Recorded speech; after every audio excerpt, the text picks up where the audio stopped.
Bienvenidos a Para que conozcas la verdad, un tiempo para meditar en la palabra de Dios y crecer en la gracia de Cristo.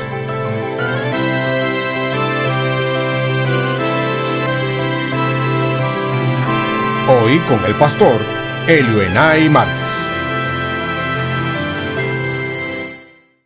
En el capítulo anterior, escuchamos a Dios mismo decir a Jesús: «Tú eres mi Hijo amado». Y las palabras finales de ese capítulo son: Hijo de Dios. En este mundo caído, es bueno entender cómo somos beneficiados en Cristo a través de la victoria, esperanza y bendición que recibimos por medio de quien Él es. Jesús es el Hijo de Dios, quien satisface nuestras mayores necesidades, pues es sacerdote, profeta y rey para beneficio de su pueblo. Pensemos en estos tres oficios al mirar al capítulo 4 del Evangelio de Lucas. En primer lugar, podemos identificar que nuestro sumo sacerdote vence las tentaciones de Satanás. El Espíritu Santo guía a Cristo Jesús al desierto durante 40 días, donde es tentado por el mismo Satanás. Y la cuestión principal en juego en esta tentación es la identidad de Jesús. En el versículo 3, Satanás se acerca a Jesús y le dice: «Si eres el Hijo de Dios».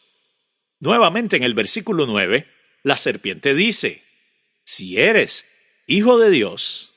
Y la pregunta emerge: ¿es Jesús realmente el Hijo de Dios? El contexto inmediato de la tentación nos recuerda a otros que anteriormente fueron llamados hijos de Dios, y a quienes Satanás tentó de igual manera. Adán, cuando estaba en el jardín, fue tentado, pero puso sus deseos primero y dudó de la autoridad de la palabra de Dios, por lo que no pasó la prueba en el huerto. Pero aquí en el desierto, Jesús venció al decir: «No solo de pan vivirá el hombre, sino de toda palabra de Dios». Luego surge la sombra del pueblo de Israel, a quien Dios se refirió diciendo: «De Egipto llamé a mi hijo». Pero una vez que Dios liberó a su pueblo de la servidumbre en Egipto, entraron en el desierto y adoraron a los Baales y a los ídolos en lugar de a Dios. Por lo que Israel tampoco es el hijo perfecto de Dios, pues la tentación en el desierto los descalificó. Mas el verdadero Hijo de Dios, Jesucristo, quien es el verdadero Israel, cuando se le propuso: «Te daré todo si tú me adoras», deshizo la tentación del enemigo al declarar: «Al Señor tu Dios adorarás y a Él solo servirás». Y por último en este ciclo, Satanás tienta a Jesús cuestionando irónicamente si recibirá la protección prometida por Dios.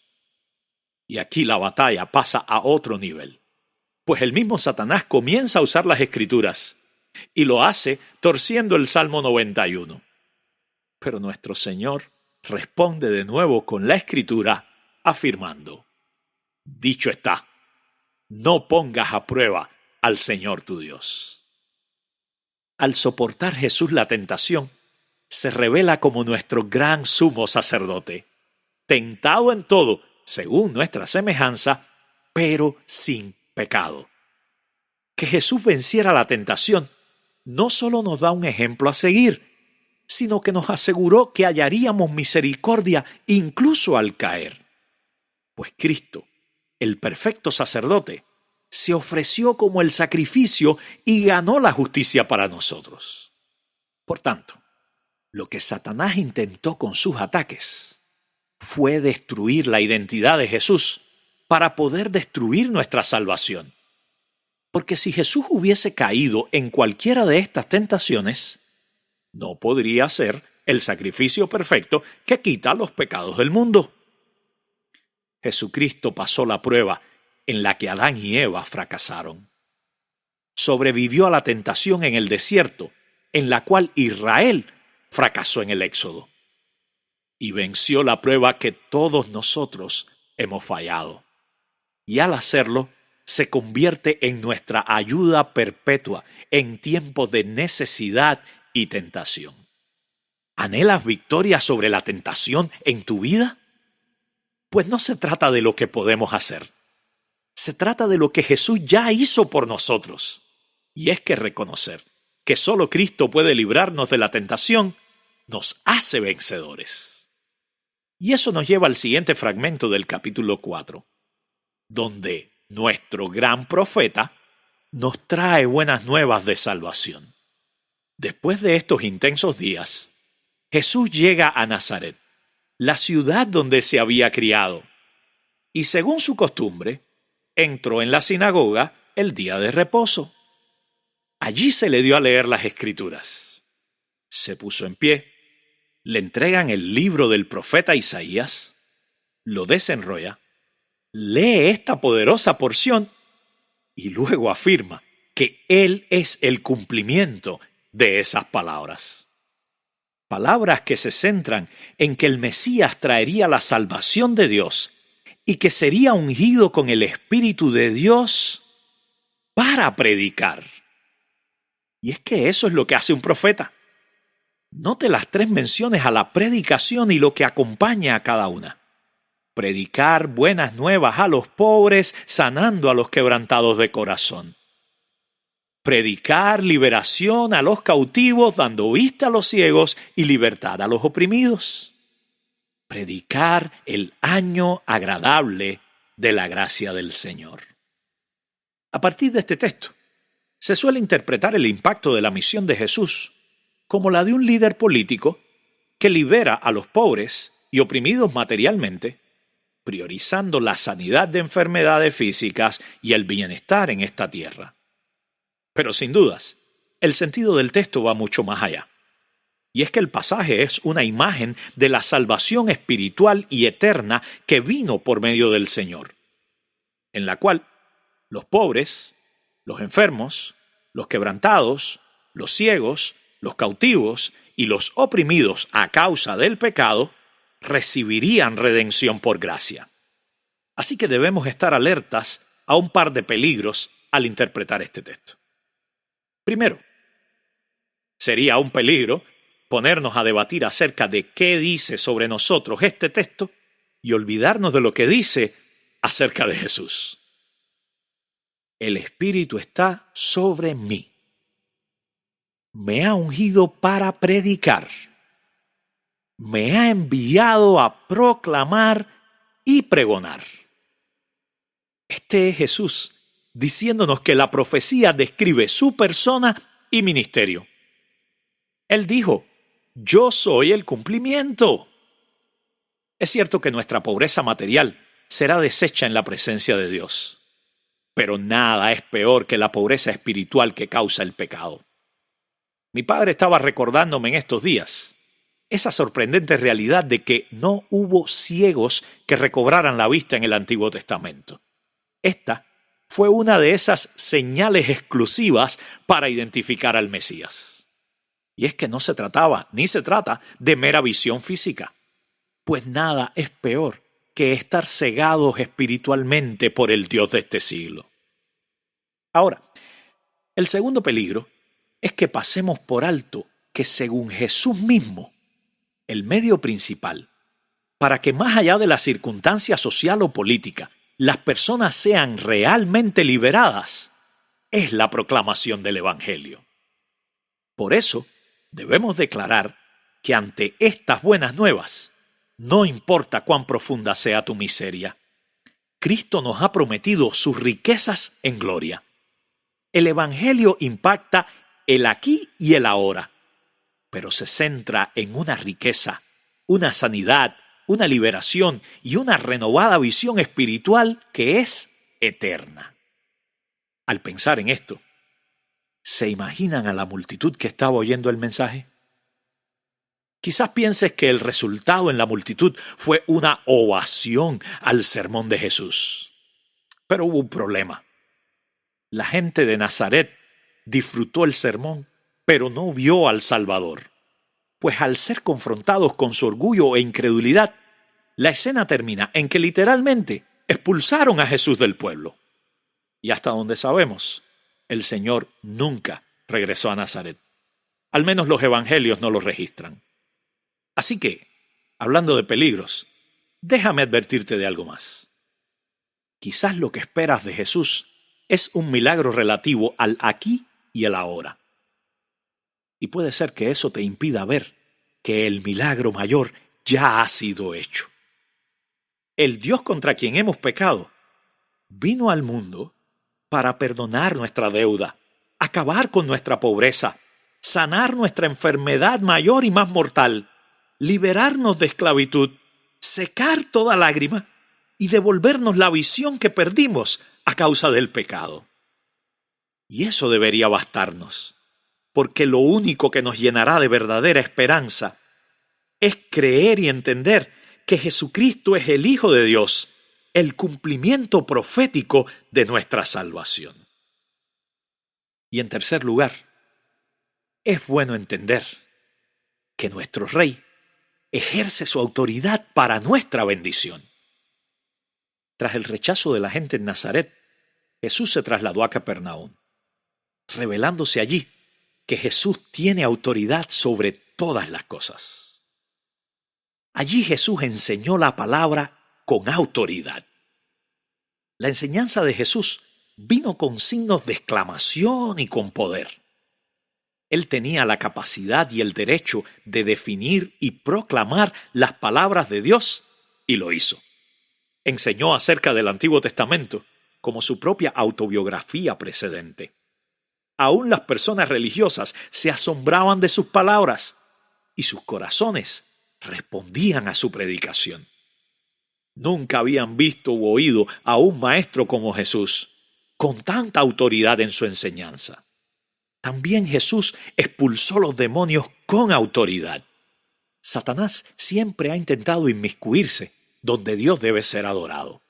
Y hay espíritus malignos tratando de torcer la verdad de Dios, de sembrar chisme y división, tratando de ganar renombre y aplausos, y otros tratando abiertamente de oponerse e interrumpir la obra de Dios.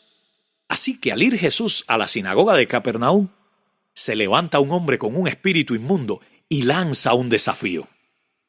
¿Por qué te entrometes, Jesús de Nazaret? ¿Has venido a destruirnos? Yo sé quién eres, el Santo de Dios. Y los espíritus del verso 41 dirán, tú eres el Hijo de Dios. Pero el Señor Jesucristo, quien tiene el poder y el derecho de controlar incluso las fuerzas de la oscuridad, les manda a callar y hace retroceder al mismo Satanás y sus secuaces. Pues aunque la diabólica misión de ellos es resistir a Dios, cuando Jesús habla, hasta los demonios tiemblan. Y es que la verdad de la Biblia deja en claro que Jesús es Rey de Reyes y Señor de Señores, con toda autoridad en el cielo y en la tierra. Y Él siempre vence. Él gobierna incluso sobre los poderes demoníacos. Y por si eso no fuera suficiente, los últimos versos de este capítulo afirman la autoridad de Jesús sobre la existencia física.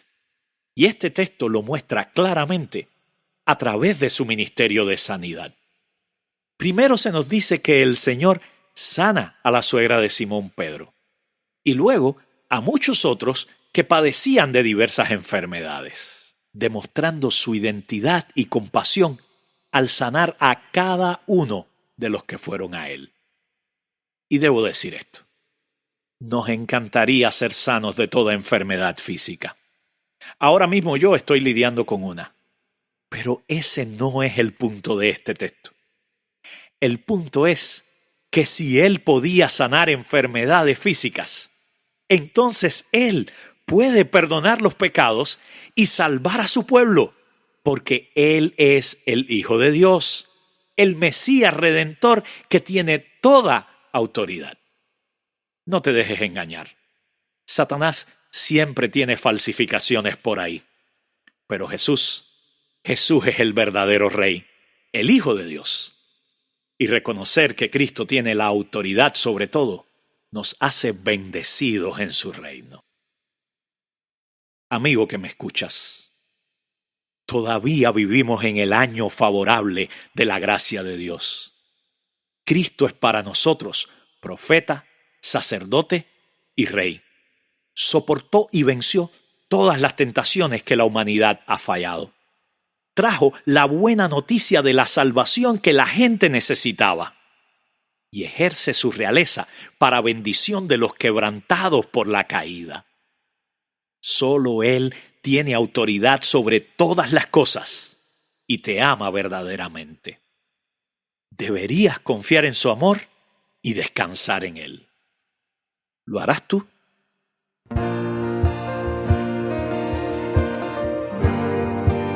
Toda la oscuridad se fue al oír su voz. La noche pronto se terminará, tu luz la vencerá.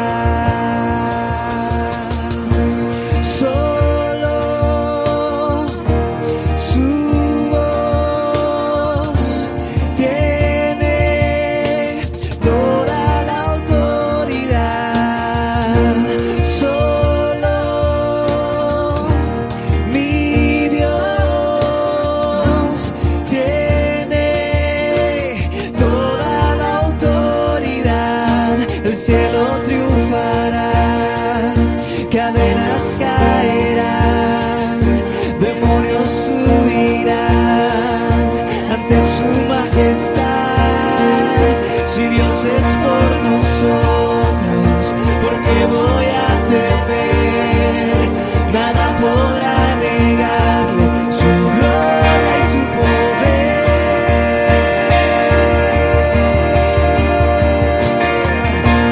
Solo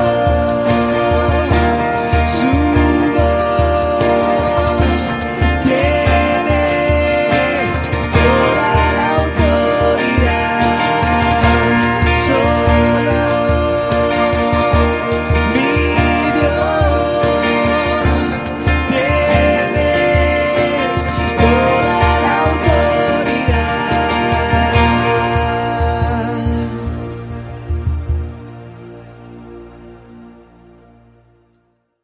Te invito a orar. Señor Jesús, gracias por ser nuestra victoria sobre la tentación. Gracias por ser el mensajero de las buenas nuevas y la ofrenda por nuestra salvación. Y gracias por tu soberana autoridad que nos garantiza toda bendición en los lugares celestiales. Ayúdanos a vivir llenos de esta gloriosa esperanza, a correr a ti cuando somos tentados y a sin descanso predicar a otros las buenas nuevas del Evangelio. Oramos a ti, Jesucristo, el unigénito Hijo de Dios. Amén. Gracias por escuchar este programa. Te animamos a meditar en las aplicaciones de este mensaje para tu vida y te invitamos a sintonizarnos nuevamente para que conozcas la verdad.